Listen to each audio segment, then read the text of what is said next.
appelle l'impact transformationnel? Bah, moi, j'ai envie de donner des noms. Hein. Je pense à Rosa Parks quand on parle d'impact transformationnel. Elle nous a laissé un héritage aujourd'hui, juste avec une action, s'asseoir dans un bus alors que ça ne lui était pas permis. Elle dit non, je le fais pour moi. Et puis les générations à venir ont appris à se battre. J'accepte, je paye le prix pour. Je paye, voilà, justement.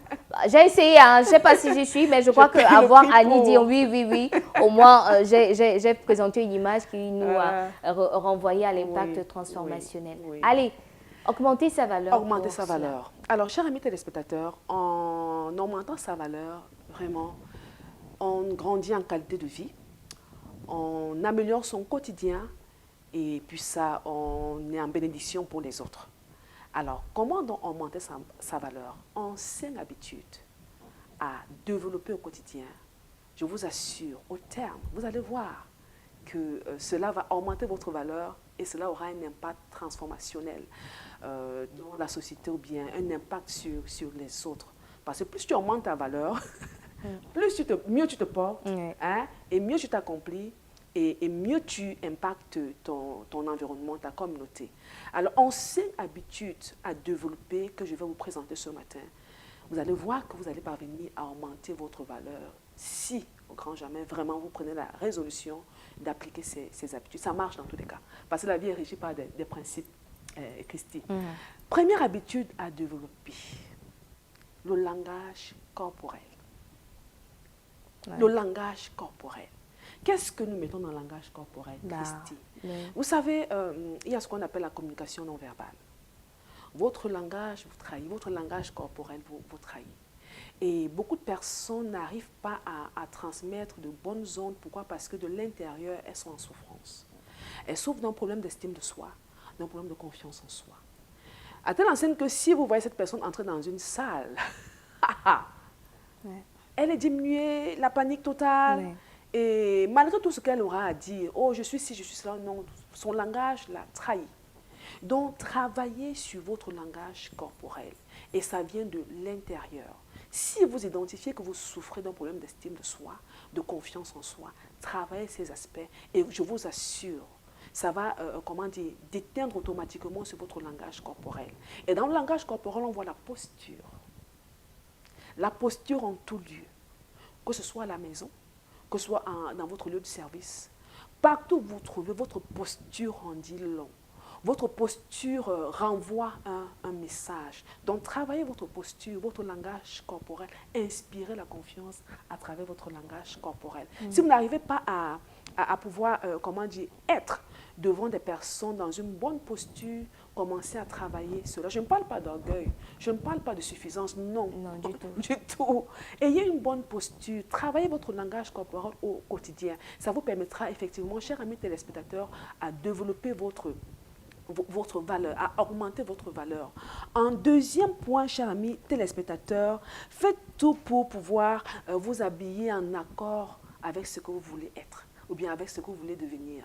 On dit souvent que l'habit ne fait pas le moine, mais on reconnaît le moine par son habit. Je ne suis pas en train de dire qu'il faille aller décrocher la lune pour bien vous vêtir. Je ne suis pas en train de dire qu'il faille aller voler. Non, du tout, du tout.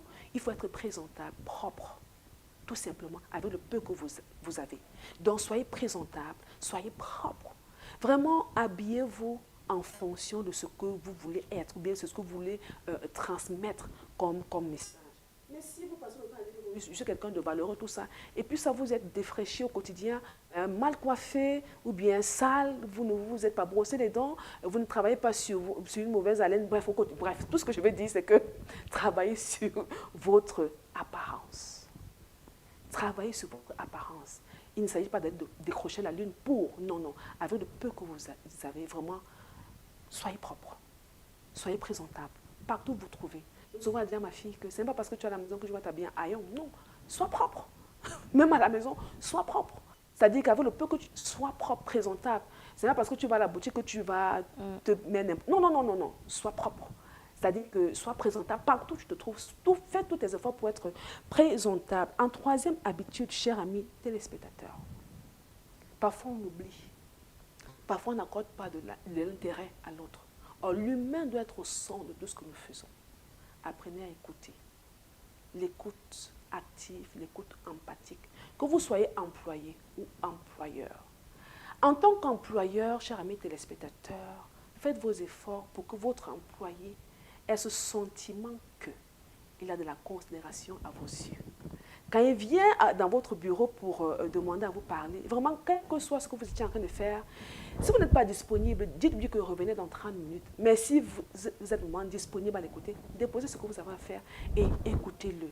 En le regardant, bien entendu, je ne dis pas en le dévisageant, non, ce n'est pas ce que je suis en train de dire. C'est-à-dire que l'autre personne se rende compte effectivement qu'elle a de l'intérêt et que vraiment elle est en train d'être écoutée par vous. Parlez moins, écoutez plus. Développez cette habitude, chers amis téléspectateurs. Parlez moins, écoutez plus. Plus vous écoutez, mieux vous allez donner des réponses constructives à l'autre. Arrêtez d'être dans la précipitation. Parlez moins, écoutez plus. Alors, en quatrième habitude à développer, chers amis téléspectateurs, cette habitude n'est pas des moindres. Faites tous vos efforts pour respecter vos engagements. Quel que soit le degré ou bien le niveau d'engagement, petit soit-il. Si vous avez dit à quelqu'un, je t'appelle dans 1 heure, respectez la parole. Si vous avez dit à quelqu'un, vraiment, on se retrouve dans 2 jours, respectez cet engagement. Si vous ne pouvez pas respecter l'engagement, appelez la personne, signifiez à la personne longtemps avant. Et ça impose le respect. Respectez vos engagements. Parfois, c'est difficile. Parfois, on est prompt à faire des promesses. Ne soyez plus prompt à faire des promesses que vous n'allez pas honorer. Chers amis téléspectateurs, ne soyez pas prompt à faire des promesses. Il y a des gens tellement, j'ai envie de dire quoi, Christy, des personnes portées à faire du bien. Ce qui n'est pas mauvais, il faut toujours faire du bien. Mais avant de dire oui, prends vraiment le temps de mesure, de respecter cet engagement-là. Respectez vos engagements quand vous avez déjà dit votre oui ou votre non. Et pour sortir en dernière habitude à développer, pour augmenter votre valeur, travaillez sur la ponctualité. Soyez des personnes ponctuelles. Quand je parle de ponctualité, non seulement le respect de l'heure, soyez ponctuels dans vos rendez-vous. Je vais prendre l'exemple de ce recruteur qui a appelé un potentiel recruté à un entretien. Alors le potentiel recruté s'est mis en route, vraiment 45 minutes avant. Mais seulement en cours de route, il a rencontré un de ses amis, ils ont commencé à papoter. Et vous savez à quel moment il est arrivé à son lieu de rendez-vous d'entretien? 3 minutes après. Et directement, certes l'employé l'a reçu, son futur ex-employé l'a reçu avec beaucoup de civilité, mais c'était bien mort. Pourquoi? Parce qu'il a eu 3 minutes de retard au rendez-vous et ça dénotait de tout. C'est-à-dire qu'il n'accordait pas de l'importance à ce qui était important pour lui. Donc, faites tous vos efforts pour travailler cette habitude de ponctualité dans vos rapports au quotidien, à la maison, rapports amicaux, je voulais dire, rapports fraternels, rapports professionnels. Faites tous vos efforts pour être ponctuel. Donc, chers amis téléspectateurs, voilà en quelques mots citer les 5 habitudes à développer au quotidien pour augmenter votre valeur et pour avoir ainsi un impact transformationnel. Faites tous vos efforts pour travailler sur votre langage corporel. Faites tous vos efforts pour travailler sur votre présentation au quotidien. Faites tous vos efforts, chers amis téléspectateurs, pour développer l'écoute active. Faites tous vos efforts aussi pour respecter vos engagements et pour sortir, pour être ponctuel. Je veux sortir avec cette parole. Un cœur joyeux rend le visage serein, mais quand le cœur est triste, l'esprit est abattu. Ceci rejoint la première habitude, le langage corporel. Chers amis téléspectateurs, applique ces habitudes, tu verras que tu augmenteras ta valeur au quotidien et tu laisseras ainsi un impact transformationnel et transgénérationnel. Et mercredi, on se reverra pour un autre sujet.